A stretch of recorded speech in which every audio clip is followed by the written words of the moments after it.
Hello mga bay, may bulaklak na naman tong D101 oh, dito sa gilid ng bahay. Yan, ang dami na naman mga bay oh.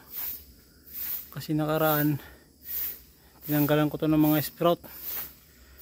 Tapos yan, parang mag-ano nga, mag-iisang buwan. Yan, may nagsilabasan ng mga bulaklak. Yan oh.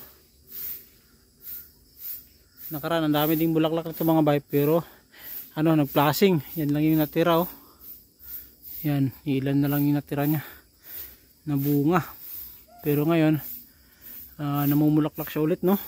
Yan, kahit din dito sa ibang mga sanga mga bay. Yan oh. Meron ding mga bulaklak. Yan, hindi yun uwan dito sa gilid ng bahay. Tingnan natin kung tutuloy ito mga bay. Mga sunod na linggo mag-i-spray tayo dito ng pangpakapit. Yan, kapag medyo lumaki na siya mga bay, applyan natin ito ng spray.